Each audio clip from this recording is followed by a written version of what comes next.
شروع کرتے ہیں پروردگار کے نام سے جو نہایت مہربان، نہایت رحیم، نہایت کریم ہیں۔ ہم اس خط کا مطالعہ کر رہے ہیں جو جناب مسیح کے رشتے کے بھائی حضرت یعقوب نے لکھا۔ یہ زمانہ سابق کے حضرت یعقوب علیہ السلام نہیں جو نبی تھے، بلکہ یہ صحابی ہیں۔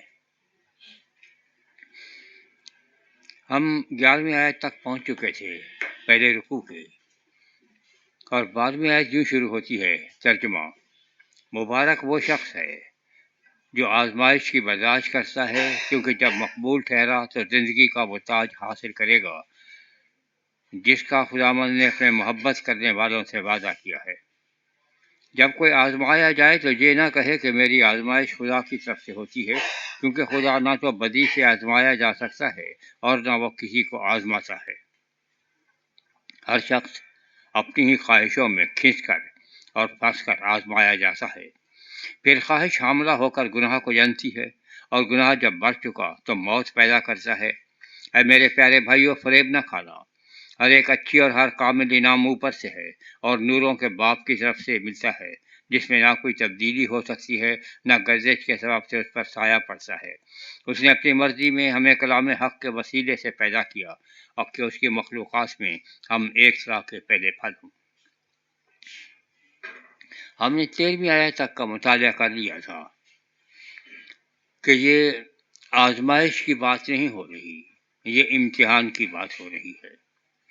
اردو میں آزمائش میں اور امتحان میں فرق ہے کہ آپ جب بچے کو پڑھاتے ہیں تو یہ دیکھنے کے لیے کہ جس معیار تک اسے پہنچنا چاہیے پہنچ گیا ہے یا نہیں، تو آپ اس کا امتحان لیتے ہیں۔ لیکن کبھی کبھی آپ اس کو بہکانے کی بھی کوشش کرتے ہیں کہ تاکہ معلوم ہو کہ اس کو سبق یاد ہے یا نہیں، کہ 2 اور 2 4 ہوتے ہیں۔ یہ پڑھایا ہے آپ نے، 2 اور 2 5 ہوتے ہیں نا، آپ نے کہا ہاں تو اس کو سبق یاد نہیں ہے۔ یہ آزمانا ہے، امتحان لینا یہ ہے کہ بھئی 2 اور 2 کتنے ہوتے ہیں۔ تو خدا ہمارا امتحان لیتا ہے۔ حضرت ابراہیم علیہ السلام کا امتحان لیا تو وہ سرخ رو نکلے۔ اب سوال ہے کہ خدا کیوں نہیں، آپ نے کہہ تو دیا خدا آزمایا نہیں جاتا، اور آپ نے یہ بھی کہہ دیا کہ خدا کسی کو آزماتا بھی نہیں ہے، تو کوئی اس کی منطقی دلیل ہونی چاہیے۔ اب منطقی دلیل عجیب و غریب ہے۔ وہ آتی ہے کہ 17ویں آیت میں کہ ہر ایک اچھی اور ہر کامل انعام، ہر اچھی بخشش اور ہر کامل انعام اوپر سے ہے، یعنی اللہ تبارک و تعالیٰ کی طرف سے آتا ہے اور نوروں کے باپ کی طرف سے ملتا ہے۔ یہ نوروں کا باپ کیا چیز ہے بھائی؟ نور ایک ہی کافی ہوتا ہے، روشنی، بہت سارے نور، انوار، روشنیوں کا باپ ہے۔ کیا اگر کہیں چراغاں ہو رہا ہو تو کیا یہ اللہ تبارک و تعالیٰ کی طرف سے ہوتا ہے؟ آخر اس نوروں کے باپ سے مراد کیا ہے؟ جب یہودی سنتا تھا تو اس کے ذہن میں کیا آتا تھا؟ ہم بار بار اس چیز پہ زور دیتے ہیں کہ آپ کو سوچنا یہ ہے کہ پہلے جناب مسیح کا تعلق بھی یہودیت سے تھا۔ آپ کے پہلے ماننے والے سارے یہودی تھے، جن لوگوں کے لیے لکھا گیا صرف پولس کو چھوڑ کے باقی تمام یہودیوں کے لیے لکھا گیا تقریباً۔ تو یہودی ہونا لازمی ہے تاکہ آپ کی سمجھ میں آئے کہ کیا کہا جا رہا ہے۔ جب یہودی پڑھتا تھا کہ روشنیوں کا باپ، تو اس کے ذہن میں تورات کا پہلا صفحہ آ جاتا تھا، اور وہ پہلے باب میں یہ پڑھتا تھا کہ صاحب پہلے دن پروردگار نے کہا کہ روشنی ہو جائے، وہاں پہ واحد ہے، اور روشنی ہو جائے۔ پھر چوتھے دن اس نے اوریم بنائے، نیر بنائے، ایک بڑا نیر، ایک چھوٹا نیر، ایک بڑا روشنی کا سورس، ایک چھوٹا روشنی کا سورس۔ اب جب ہم ان پہ غور کرتے ہیں، ان سے پالا پڑتا ہے، تو ہمیں ایک چیز کا سامنا کرنا پڑتا ہے، چاہے وہ چاند ہو، چاہے وہ سورج ہو۔ ستارے تو اتنی دور ہیں کہ ہمارے پلے نہیں پڑتے، لیکن یہ ان سے روز پالا پڑتا رہتا ہے، دن میں سورج میاں سے اور رات کو چاند میاں سے۔ ہم جانتے ہیں کہ کبھی کبھی ایسا ہوتا ہے کہ چاند گرہن ہو جاتا ہے، سورج گرہن ہو جاتا ہے، تو آدمی کے ذہن میں سوال یہ پیدا ہوتا ہے کہ جیسے آپ تصویر دیکھ کے اندازہ لگاتے ہیں کہ مصور کیسا ہوگا، شاعری دیکھ کے آپ اندازہ لگاتے ہیں کہ شاعر کیسا ہوگا، کسی کا کلام پڑھ کے آپ اندازہ لگاتے ہیں کہ وہ آدمی کیسا ہوگا، تو زمین اور سورج اور آسمان چاند کو دیکھ کے یہ ایک گمان گزرتا ہے کہ جب اس کی مخلوق میں یہ عالم ہے کہ وہ گہنا جاتے ہیں، ان کی روشنی مدھم پڑ جاتی ہے، وہ صاف اتنے دکھائی نہیں دیتے، تو کہیں خدا بھی تو ایسا نہیں ہے، خالق بھی ویسا ہو جیسی مخلوق ہے۔ اس زمانے میں ہمارا جب عام طور پر یہ ہوتا ہے کہ بالکل جاہل مطلق لوگ تھے، کچھ جانتے وانتے نہیں تھے، لیکن یہاں ایک ٹیکنیکل لفظ استعمال کیا گیا ہے اور وہ ہے پولاکس، یونانی زبان میں، کہ اس کے یہاں پولاکس نہیں ہے۔ اب یہ پولاکس کا بیماری ہے۔ مزے کی بات یہ ہے، پولاکس یہ ہے کہ اگر یہ ہے سورج ہے اور یہ چاند ہے اور یہ ہماری زمین ہے، ہماری زمین کے گرد یہ چاند گھوم رہا ہے، سورج نہیں گھوم رہا ہمارے گرد، ہم سورج کے گرد گھومتے ہیں، لیکن یہ جو گھومتے گھومتے اگر زمین چاند اور سورج کے بیچ میں آ جائے تو سورج کی روشنی جو ہے وہ تو آتی ہے لیکن چاند کے اوپر نہیں پڑتی، چاند روشنی ریفلیکٹ کرتا ہے، اور وہ روشنی چونکہ ریفلیکٹ نہیں کر پاتا تو ہم کہتے ہیں کہ چاند گہنا گیا ہے۔ اسی طرح سے اگر گردش کرتے کرتے یہ ادھر بیچ میں چاند آ جائے اور ادھر سورج ہے تو اب سورج کی روشنی جو آ رہی ہے اس کو بیچ میں چاند روک لیتا ہے، تو ہمیں یہ لگتا ہے کہ جیسے سورج کے اندر کوئی کالے رنگ کا نشان پڑ گیا ہو، سورج بیچارے کا کچھ نہیں ہوتا۔ ہندوؤں کے یہاں یہ ہوتا ہاں کہ بھائی جہاں پہ ایسی ہوئی کوئی حرکت، انہوں نے کہا گرڑ جی مہاراج نے سورج کو نگل لیا ہے یا چاند کو نگل لیا ہے، اس لیے آؤ دان پن کریں، خیرات کرتے تھے، دعائیں مانگتے تھے کہ بھائی اس کی جلدی سے جان چھٹے، یا مصیبت میں پھنس گیا ہے۔ ہمارے یہاں بھی یہی ہے، اگر چاند گرہن ہو جائے یا سورج گرہن ہو جائے تو بھائی نماز کسوف ہے اور نماز خسوف ہے، ایک سورج گرہن کی نماز ہے، ایک چاند گرہن کی نماز ہے کہ اس وقت اور کچھ نہیں کرو، نمازیں پڑھو تاکہ یہ مصیبت سے نکلے۔ یہ جو ہوتا ہے یہ گردش کی وجہ سے ہوتا ہے کہ اگر یہ چاند جو ہے زمین کے گرد گردش کرتا ہوا بیچ میں نہ آ جائے تو کبھی آپ یہ نہیں کہیں گے کہ سورج گرہن ہو گیا۔ اسی طرح سے اگر زمین گردش کرتے ہوئے بیچ میں نہ آ جائے تو آپ کبھی نہیں کہہ سکتے کہ صاحب چاند گرہن ہو گیا، یہ گردش کی وجہ سے ہے۔ گردش اس بات کو ظاہر کرتی ہے کہ کوئی چیز اپنی جگہ پر نہیں ہے، قائم نہیں رہتی، اپنا مقام چھوڑ دیتی ہے، تبھی وہ گردش میں رہتی ہے۔ تو خدا ایسا نہیں ہے کہ اپنا مقام چھوڑ دے، وہ چونکہ اپنا مقام نہیں چھوڑتا تو وہ گردش میں بھی نہیں ہے، اور جب وہ گردش میں نہیں ہے تو نہ چاند گرہن ہو سکتا ہے نہ سورج گرہن ہو سکتا ہے، یہ سارے ہو جائیں لیکن خدا گرہن نہیں ہو سکتا۔ تو یہ جو آپ کے ذہن میں ایک منطقی سوال تھا کہ مخلوق کو دیکھ کے تو ہم خالق کا اندازہ لگاتے ہیں، کائنات کو دیکھ کے ہم پروردگار کا اندازہ لگاتے ہیں، اور اس میں چاند گرہن اور سورج گرہن ہو رہا ہے، کہیں ایسا تو نہیں کہ خدا کے اندر بھی کوئی تھوڑی سی برائی کا شائبہ ہو؟ تو اس کی تجدید یہ ہے کہ چونکہ اس میں برائی کا شائبہ ہے نہیں، اس کی اپنی نیت خراب نہیں ہے، تو وہ آپ کی بھی نیت خراب نہیں سمجھتا، اس لیے آپ کا بیٹھ کے آپ کو آزماتا نہیں ہے، ہاں آزمائش کرتا ہے، اور آزمائش ایسی ہے کہ جیسے سونے کو آپ آزماتے ہیں، یہ دیکھنے کے لیے نہیں کہ خالص ہے یا نہیں، یہ تو معلوم ہوتا ہے۔ سونے کو آپ پگھلاتے ہیں اور پگھلانے کے بعد اس کا میل جو ہے وہ نکال کے پھینک دیتے ہیں تو وہ سونے سے کندن بن جاتا ہے۔ تو خدا اس قسم کے ہمارے امتحانات میں ڈالتا ہے کہ ہم سونے سے کندن بن جائے، تو وہ ہماری کوالٹی بہتر کرنے کی کوشش میں رہتا ہے، کوانٹٹی بڑھانے کے چکر میں وہ نہیں لگا ہوا، وہ تو ہم نے پہلے بڑھا رکھی ہے۔ تو وہ نوروں کے باپ کی طرف سے ملتا ہے جس میں نہ کوئی تبدیلی ہو سکتی ہے، نہ گردش کے سبب سے اس پر سایہ پڑتا ہے۔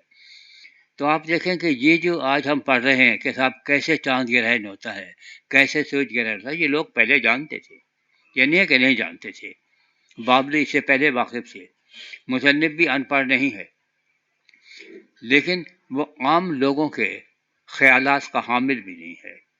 ہمارے ہاں یہ ہے کہ اگر چاند گرہن ہو تو سورج گرہن ہو، اگر خاتون حاملہ ہیں تو کسی چیز میں سوراخ نہ کریں ورنہ بچے کے کان میں سوراخ ہوگا۔ کوئی اور ایسا کام نہ کریں جس سے گڑبڑ ہوتی ہے، تو ورنہ بچے کے ساتھ بھی وہی ہو جائے گا۔ اب مصیبت یہ ہے کہ اگر وہ لیٹ جائے تو بچہ تو پھر مرا ہوا پیدا ہوگا، لیٹا ہوا وہ تو کبھی اٹھ نہیں پائے گا۔ اگر وہ اٹھ کے کھڑی ہو جائے تو اس کو کبھی بیٹھنا نصیب نہیں ہوگا۔ بھائی آپ نے کیا خطاب کیا ہوا ہے؟ تو یہ جو توہمات ہیں، ان توہمات سے بالاتر ہو کے کوئی سائنسی حقیقت بیان کرتا ہے کہ تبدیلی اسی وقت آتی ہے جب گردش ہو، اور گردش کی وجہ سے کوئی چیز کسی کے بیچ میں آ جائے اور اس کا راستہ روک دے، تو سب یہ ہوتا ہے۔ اور خدا کے ساتھ چونکہ یہ ممکن نہیں ہے تو لہذا خدا کی ذات ایسے کام نہیں کرتی۔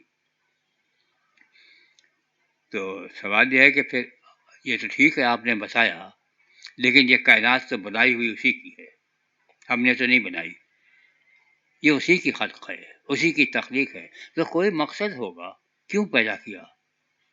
چلو انسانوں کے لیے تو آپ کہہ دیں گے ان کو اس لیے پیدا کیا ہے کہ یہ رات دن بیٹھ کے مجھے سجدے کرتے رہیں، یہ اس لیے ہوا ہے کہ ہیلیلویا ہیلیلویا کرتے رہیں، میری تعریف کے گن گاتے رہیں۔ بھائی سورج نہ یہ کام کرتا ہے، نہ چاند یہ کام کرتا ہے، نہ ستارے یہ کام کرتے ہیں، نہ گدھے یہ کام کرتے ہیں، ان کو کیوں پیدا کر دیا؟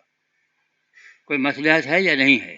یا ایسے موڈ میں بیٹھے تھے چلو بنا دو، ابھی اور گارا پڑا ہوا ہے اس کا ایک چاند بنا دو۔ تو اگلی آیت میں آپ دیکھتے ہیں اس نے اپنی مرضی سے یعنی اپنی مشیت سے ہمیں کلام حق کے وسیلے سے پیدا کیا۔ بڑا مسئلہ یہ نہیں ہے کہ کائنات اس نے بنائی، بڑا مسئلہ یہ ہے کہ ہمیں بنا لیا، کیونکہ سورج کو جس مدار پہ چلنا ہے اگر چلتا ہے تو وہ اسی پہ چلے گا، چاند کو جس مدار پہ چلنا ہے وہ اسی پہ چلے گا، زمین کو جو گھومنا ہے اپنے مدار پہ گھومے گی۔ کبھی زمین یہ نہیں کہتی کہ آج میں تھک گئی ہوں، 365 دن ہو گئے گھومتے گھومتے، اب تو چکر آنے لگے ہیں، آج میں آرام کرتی ہوں۔ نہیں، اس کی کوئی اپنی مرضی نہیں ہے، اس کی اپنی کوئی رضا نہیں ہے، وہ ایک قانون کی پابند ہے۔ یہ انسان وہ واحد چیز ہے جس کو خدا نے پیدا کر کے بہت بڑا رزق دیا۔ ہم نے پہلے بھی کہا تھا کہ رزق ہمیشہ بڑے لوگ لیتے ہیں، چھوٹے لوگ نہیں لیتے۔ ایک آدمی کے پاس 10 روپے ہیں بیچارے کے، وہ 10 روپے کا کیا رزق لے گا؟ 10 روپے کا اگر اس کو پھنسی 2 کینوئی مل گئے تو اس نے لے لیے، اچھے ملے کھٹے ملے کوئی مسئلہ نہیں ہے۔ لیکن جس کا اربوں کا کاروبار ہے، جب وہ لگاتا ہے کہیں پہ تو وہ رسک لے رہا ہوتا ہے، اور اس کا رسک بہت بڑا ہوتا ہے۔ کبھی کبھی ایسا بھی ہوتا ہے کہ جیسے ہارون فیملی کے ساتھ جہاں پر ہوا کراچی میں، کہ وہ بڑے دولت مند تھے، ڈان انہیں کا نکلتا ہے، سب کچھ ہے، وہ بزنس میں پیسہ لگایا، سب کچھ کیا، حکومت سے ناراض ہوئی، حکومت نے پہلا کام یہ کیا کہ ڈان بند کر دیا۔ لوگوں نے شور مچا دیا، ڈان ڈان کا ڈان کو بند نہیں کرتے، بھائی یہ مسئلہ ہوتا ہے، ان کا جو آتا ہے سامان اس کے اوپر کسٹم ڈیوٹی بڑھا دو، کسٹم کا آفیسروں کو ان کو تنگ کرو، اب وہ تنگ کر رہے ہیں تو اس کا رسک بہت بڑا ہے۔ بڑے آدمی بڑا رسک لیتے ہیں، چھوٹے آدمی چھوٹا رسک لیتے ہیں۔ خدا نے اتنا بڑا رسک لیا انسان کو پیدا کر کے کہ یہ نالائق میرے سامنے کھڑا ہو سکتا ہے، یہ میرا مقابلہ کر سکتا ہے۔ میں اسے کہوں گا کہ یہ اس پیڑ کے قریب نہیں جانا، یہ کہے گا بھائی کیوں نہ جاؤں، مجھے تو اچھا لگتا ہے، میں تو کھاؤں گا، یہ کھائے گا بھی اور اکڑے گا۔ جب اسے پوچھا جائے گا یہ تم نے کیوں کیا تو کہے گا بھائی میں نے کون سا کیا ہے، میں کوئی ایسا آدمی ہوں، آپ جانتے ہیں میں بڑا شریف آدمی ہوں، یہ جو خاتون آپ نے میرے ساتھ لگائی تھی نا، یہ فتنے فساد کی جڑ، یہ اسی نے مجھے بہکایا ہے۔ بی بی سے پوچھا، بیوی، اس نے کہا کہ میں تو آپ جانتے ہیں کمزور خاتون ہوں، میں کیا ایسا کر سکتی ہوں، وہ جو سانپ ہے نا آپ ہی جو چھوڑا ہے نا باغ میں، میں تو اپنے ساتھ نہیں لائی تھی نا جہیز میں، تو آپ ہی کی حرکت کی ہوئی، آپ بھگتے، میں کیا کروں۔ تو ہم ایک دوسرے پہ الزامات عائد کرتے ہیں، اپنی ذمہ داری قبول نہیں کرتے، اپنی غلطی کا اعتراف نہیں کرتے اور خدا کے مد مقابل آ جاتے ہیں۔ تو خدا نے یہ بہت بڑا رسک لیا، ایک خطرہ مول لیا کہ انسان بغاوت کر سکتا ہے، اور یہ حقیقت ہے کہ انسان نے بغاوت کی اور انسان بغاوت کرتا ہے۔ تو بھائی جب یہ خطرہ تھا پھر کیوں پیدا کیا؟ تو اس کا جواب یہ ہے کہ اس نے اپنی مرضی سے یعنی اپنی مشیت سے، اس کے سامنے ایک مقصد تھا۔ یہ مرضی وہ نہیں ہے کہ میری مرضی کہ بھائی میں چائے پیوں یا نہ پیوں، یہ وہ مرضی نہیں ہے۔ ہم مرضی عام طور پر اردو میں اس طرح سے استعمال کرتے ہیں، یہ والی نہیں ہے، بلکہ مشیت ہے جو اس کا مقصد ہے، جس کے تحت اس نے کام کیا ہے۔ اور یہ وہی لفظ ہے جس کا ترجمہ ایک اور جگہ مرضی کیا گیا ہے کہ مسیح نے کہا ٹھیک ہے اگر ڈال جائے پیالہ تو اچھی بات ہے، نہیں تو جیسے تیری مرضی ویسے میری مرضی۔ تو وہ بھی یہ نہیں ہے کہ چل دل چاہے تو کر لے، دل چاہے تو نہ کرے، میرا بھی دل چاہے گا تو کروں گا اور نہیں چاہے گا تو نہیں کروں گا، یہ نہیں ہے، بلکہ جو تیری مشیت ہے، جو تیرا منشا ہے، جو تیرا مقصد ہے وہ پورا ہو، کہ تیری مشیت، تیری مرضی جو ہے وہ میری رضا ہو۔ تو اس نے کچھ سوچ سمجھ کے ہمیں کلام حق کے وسیلے سے پیدا کیا۔ اب یہاں پر آپ دیکھ رہے ہیں کہ زمین کو اور کائنات کو جب پیدا کیا تو کچھ کہا، اس کو صرف کلام کہا گیا ہے، کلام حق نہیں کہا گیا۔ کائنات میں ساری چیزیں کلام کے وسیلے سے پیدا ہوئی یا کلمے کے وسیلے سے پیدا ہوئی، لیکن انسانوں کو کلام حق کے وسیلے سے پیدا کیا گیا ہے۔ اور یہ سچائی کا کلام کیسا ہوتا ہے بھائی؟ کبھی آپ نے دیکھا سچائی کا کلام، جھوٹ کا کلام؟ یہ جھوٹ کا کلام نہیں ہوتا، جھوٹا ہوتا ہے یا جھوٹے شخص کا کلام ہوتا ہے۔ تو کلام حق وہ ہے جو ذات برحق کا کلام ہے، اس کے وسیلے سے۔ اور وہ ہمیں یوحنا سے معلوم ہوتا ہے کہ صاحب یہ چونکہ ہماری روحانی پیدائش کی بات ہو رہی ہے تو وہاں پہ کلمہ یا کلام مسیح کی ذات کو کہا گیا ہے۔ تو پیدا تو سب کو کیا، جیسے گدھوں کو پیدا کیا ویسے ہمیں پیدا کیا۔ ان کے پیدا ہونے میں اور ہمارے پیدا ہونے میں کوئی فرق نہیں ہے، ایک ہی جیسے پیدا ہوتے ہیں۔ لیکن یہ جو ہماری یہ دوسری پیدائش جس کو کہا گیا ہے، جو روحانی انقلاب ہمارے اندر ہے، وہ جناب مسیح کی ذات کی وجہ سے ہوتا ہے۔ کیونکہ اب یہاں پہ ایک خطرہ تھا، اور وہ غلط فہمی یہ ہے کہ خدا نے تو بنا دیا، مسیح نے بغاوت کی، خدا دنیا کو برباد کرنا چاہ رہا تھا، مسیح بیچ میں نہیں کودتا تو آج سارے ہی برباد ہوتے۔ اس نے تو اپنے باپ کی مخالفت کی۔ تو اس کا جواب یہ ہے کہ خدا نے دنیا سے ایسا پیار کیا کہ اپنے بیٹے کو بخش دیا۔ تو یہ نہیں تھا کہ مسیح نے خدا کی مشیت کے خلاف کوئی کام کیا، خدا کی مشیت یہی تھی کہ جان دے دے تو انہوں نے اپنی جان دے دی، عین مشیت کے مطابق کیا، جو خدا نے سوچا سمجھا تھا اس کو عملی جامہ پہنایا۔ تو کلام حق کے وسیلے سے ہمارے پیدا کیا۔ کیوں؟ بھائی ٹھیک ہے ہماری پیدائش ہو گئی، چلے جسے آپ دوسری پیدائش کہتے ہیں، دوسرا جنم کہتے ہیں، کچھ بھی کہہ دیں، تخلیق نو کہہ دیں، ایک انقلاب کہہ دیں، آپ کی زندگی میں آ گیا، کافی ہے نا؟ یا کچھ اور بھی چاہیے؟ عام طور پر ہم یہاں پہ آ کے رک جاتے ہیں کہ بھئی آپ کی اگر تخلیق نو ہو چکی ہے، اگر آپ میں یہ تبدیلی آ چکی ہے تو یہ کافی ہے، یہی تو چاہیے تھا خدا کو، یہ مقصد پورا حل ہو گیا۔ لیکن نہیں، تاکہ ہم ایک طرح کے پہلے پھل ہوں۔ جیسے فصل ہے، فصل کاٹتے ہیں تو اس کی پہلی فصل جو ہے وہ خدا کے نام پہ جاتی تھی، اور وہ اس بات کی دلیل ہوتی تھی کہ اور فصل ہوگی۔ اگر معلوم ہو کہ اور فصل نہیں ہوگی تو پہلی فصل کوئی بھی خدا کے نام پہ نہیں دے گا، وہ کوئی نہیں مرنا چاہتا۔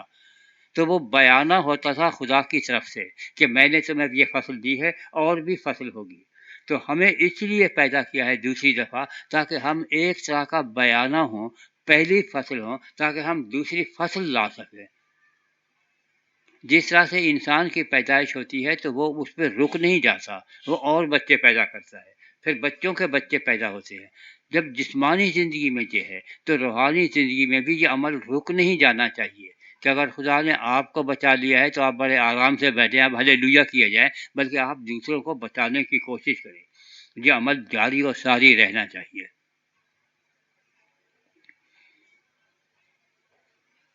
اب یہ تو ساری باتیں بہت اچھی ہیں کہ ہمیں یہ کرنا چاہیے، لیکن اس کا کوئی طریقہ کار بھی ہے۔ میرا دل چاہتا ہے کہ بھئی میں ان کو پکڑ لوں، یہ راستے جا رہے ہیں، چل بھائی بات سنو، میں تمہیں مسیح کا کلام سناتا ہوں۔ وہ کہہ رہے ہیں بھائی مجھے گھر جانا ہے، میرے بچے ہیں، مجھے اس کو لے جانا ہے۔ وہ کہہ نہیں نہیں چھوڑو اس بچے، اور بھوک لگی ہے، وہ بھوک کو چھوڑو، انسان روٹی کے بل پہ صرف نہیں جیتا رہتا، یہ کلام میں لکھا ہوا ہے، چل بھائی میری باتیں سن۔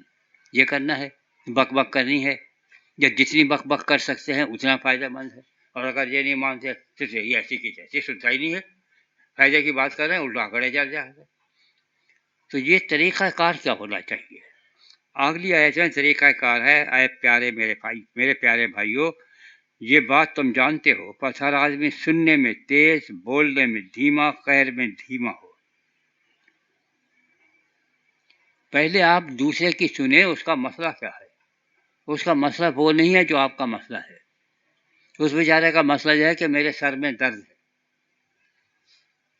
اسے آپ ایک دو ڈسپرین دے دیں، اس کا مسئلہ حل ہو جائے گا۔ لیکن آپ اسے پیدائش سے لے کے مکاشفے تک سنائیں گے، انشاءاللہ اس کا سر کا درد دگنا ہو جائے گا۔ وہ اس کو سننے کے موڈ میں ہی نہیں ہے۔ تو جب دوسرا سننے کے موڈ میں نہیں ہے تو اس وقت صرف آپ سننے کا کام دیں، بولنے کا کام نہ لیں۔ اور بولنے میں آپ دھیرے ہوں، آہستہ آہستہ۔ یہ نہیں کہ ساری آج بائی بجے اس کو سنا دینی ہے، تھوڑی تھوڑی کر کے اس کو جو بھی حقائق ہے وہ بتانے ہیں کہ آج یہ ہے، کل یہ ہے، پرسوں یہ ہے۔ خدا نے بھی کر سکتا تھا کہ بھائی وہ کہتا اور ہو جاتا سب کچھ۔ خدا نے 6 دن لگا دیے، تو بندہ خدا آپ سے 6 دن انتظار نہیں ہو سکتا؟ آپ 6 سیکنڈ کے اندر اس کو سب کچھ سنانا چاہ رہے ہیں۔ اور قہر میں دھیما ہو کہ اگر وہ نہیں سنتا تو یہ نہیں ہے کہ آپ غصے میں آ جائیں کہ یہ سنتا ہی نہیں ہے، بھاڑ میں جائے، یہ نہیں ہے، بلکہ آپ کو صبر و تحمل سے کام لینا چاہیے۔ اب سوال یہ ہے کہ ہم ایسا کریں تو کیوں کریں؟ ٹیکنیک تو بڑی اچھی ہے، بھائی سنو زیادہ، بولو کم، غصہ مت کرو۔ کیوں؟ ہم کبھی نہیں سیکھتے۔ آپ بچے کو لاکھ سکھائیے، بچہ وہ نہیں سیکھتا جو آپ اسے بتاتے ہیں، بچہ وہ سیکھتا ہے جو آپ کرتے ہیں۔ آپ بچے سے کہتے ہیں بیٹے جھوٹ بولنا منع ہے، جھوٹ نہیں بولتے، بری بات ہے، اللہ میاں ناراض ہوتے ہیں۔ اچھا، باہر آئے بٹ صاحب، کہاں ہے بھائی؟ نے کہا کون ہے بھائی؟ وہ بولے جا کے دیکھو۔ کہا بٹ صاحب مصیبت آ گئی یار، جا کے کہہ دو گھر پہ نہیں ہے۔ تو ہم نے عملی طور پر اسے جھوٹ سکھایا ہے۔ وہ ہماری جو زبانی تقریر ہے اور جو ہم نے آیتیں اس کو پڑھ پڑھ کے سنائی تھی کہ جھوٹے کا منہ کالا اور سچے کا بول بالا، تو ہم نے تو خود ہی ثابت کر دیا نہیں، جھوٹے کا منہ کالا نہیں ہوتا بلکہ جھوٹے کا منہ بول بالا ہوتا ہے، سچے کا منہ کالا ہوتا ہے۔ تو ہمارے سامنے کوئی رول ماڈل ہوتا ہے جس کو ہم فالو کرتے ہیں، اور اس کی وجہ سے ہمارے پاس کوئی رول ماڈل ایسا ہے جو سننے میں تیز ہو، بولنے میں